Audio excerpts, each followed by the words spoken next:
Anem a resoldre l'exercici 3 de l'opció B, que fa referència a una torradora de pa que està feta a partir de dues resistències.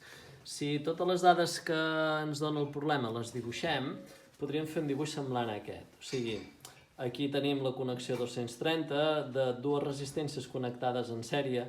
Cadascuna d'elles està feta de fil de níquel crom de 3,5 metres de llarg, 3,5 metres de llarg. Ens diuen que la resistivitat d'aquest fil són 10,8 per 10 a la menys 7 ohms per metre i que té un diàmetre de 0,4 mil·límetres. Sempre que ens parlin de resistivitat, sempre hem de tenir present el mateix, que aquestes unitats d'ohm per metre no és resistència per llargada, sinó que les hem d'interpretar d'aquesta manera que tenim escrit aquí, que és resistència per superfície dividit per llargada. Ohms per metre quadrat dividit per metre.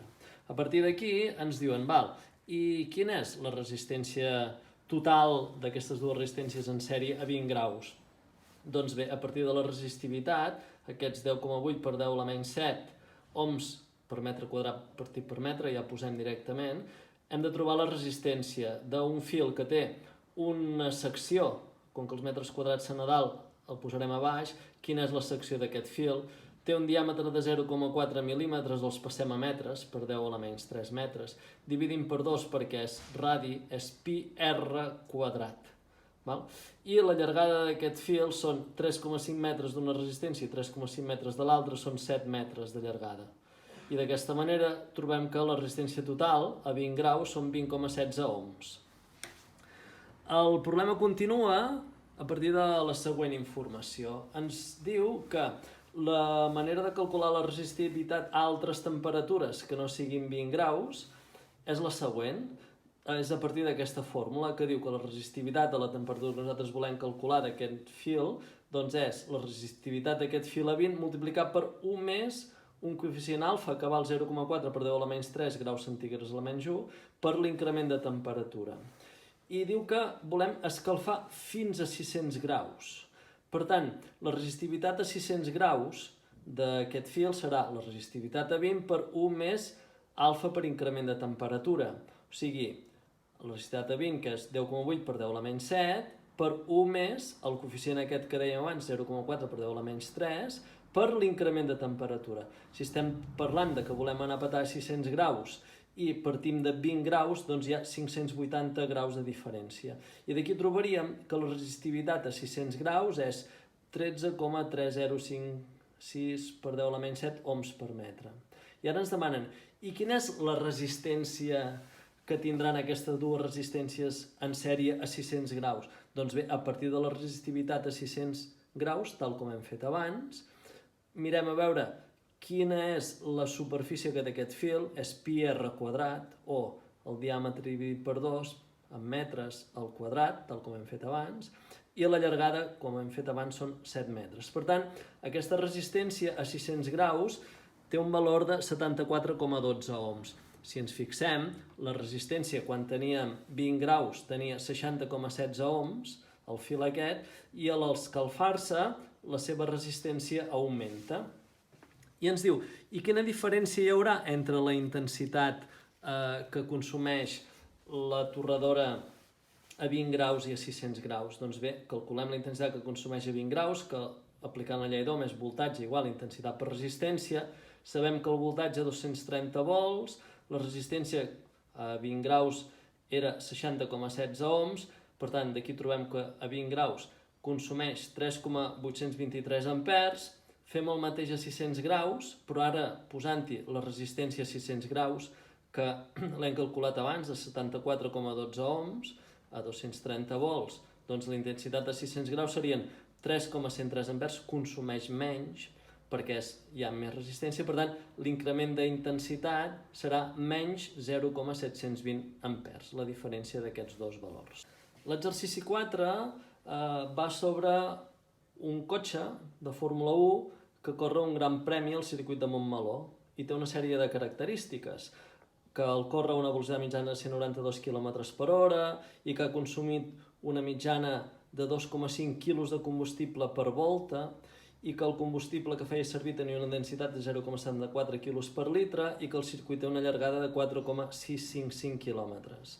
i que el Gran Premi tenia 66 voltes. I ens demanen una sèrie, que calculem una sèrie de valors. Per exemple, quin és el consum del vehicle en litres cada 100 quilòmetres, el temps que necessita el vehicle per completar el Gran Premi en hores, minuts, segons i mil·lèsimes de segon, i per últim, la massa de combustible que portava inicialment el vehicle, si quan ha acabat li han sobrat un 1,5% de l'inicial. Doncs bé, apuntades totes aquestes dades, anem a intentar calcular el consum en litres cada 100 quilòmetres. Bé, les dades que ens donen ens diuen que el consum que té és de 2,5 quilos de combustible cada volta. 2,5 quilos de combustible cada volta. Nosaltres sabem que el circuit té una llargada de 4,655 quilòmetres, per tant, una volta són 4,655 quilòmetres, se'ns van les voltes. I per reduir els quilos per combustible hem d'anar a petar a la densitat. La densitat són 0,74 quilos per litre, 0,74 quilos per litre. I ara aquí tenim que les úniques unitats que ens queden són litres per quilòmetre. Aquest cotxe té un consum de 0,7258 litres per quilòmetre. Per tant, si ho hem de donar-ho en litres cada 100 quilòmetres, hem de multiplicar això per 100 i el cotxe resulta que gasta 72,58 litres cada 100 quilòmetres. A continuació, ens demana quant tarda a completar aquest Gran Premi amb hores, minuts, segons i mil·lèsimes de segon. Doncs bé, per calcular això, el que hem de fer és dir, si fan 66 voltes i cada volta té 4,655 quilòmetres i va a 192 quilòmetres per hora, resulta que el cotxe tarda 1,6001525 hores en total. Per tant, el que fem és dir, a davant de la coma hi ha un 1, per tant tarda una hora i el que queda, que són 0,6005 hores, anem a mirar a veure quants minuts són. Doncs sé que una hora són 60 minuts, doncs multiplicant això per 60 ens queden tots aquests minuts. Doncs ens quedem en la part de davant, que són els 36 minuts, i tot el que queda, aquests 0,009375 minuts, anem-los a passar a segons. Un minut són 60 segons, per tant, ens queda 0,5625 segons. El 0 de davant és la quantitat de segons que tarda, i el darrere són les dècimes, centèsimes, mil·lèsimes, 10 mil·lèsimes de segon. Per tant, com que ens ho demanen mil·lèsimes de segon, hem d'agafar fins aquí 562,5 i aquest 0,5 fa que sigui 563 mil·lèsimes de segon. Per tant, tarda 1 hora, 36 minuts, 0 segons i 563 mil·lèsimes de segon. I l'última pregunta feia referència que calculéssim quina massa inicial de combustible té el cotxe si al final li quedarà 1,5% de l'inici. Normalment és el que es posa per si de cas s'allarga una mica més el premi o per qualsevol cosa. Per tant, 66 voltes, per una volta té 4,655 quilòmetres, per tant, ell consumeix, tal com hem calculat abans, 72,58 litres cada 100 quilòmetres. En total, el cotxe consumirà 222,98534 litres per fer això. Però esclar, si aquest és el consum i això només és el 98,5%, perquè li ha de quedar un 1,5%, el 100% fent una regla de 3 el podríem trobar. Per tant, nosaltres, inicialment el cotxe, la quantitat de litres que hauria de portar serien 226,383283 litres al començament, perquè en consumirà 222 i li en quedarà un 1,5% encara per consumir. Per tant, aquests litres, si ens demanen quina massa tenen, a partir de la densitat sabem que un litre són 0,74 quilos, per tant, inicialment el cotxe va carregat amb 167,5 quilos de combustible.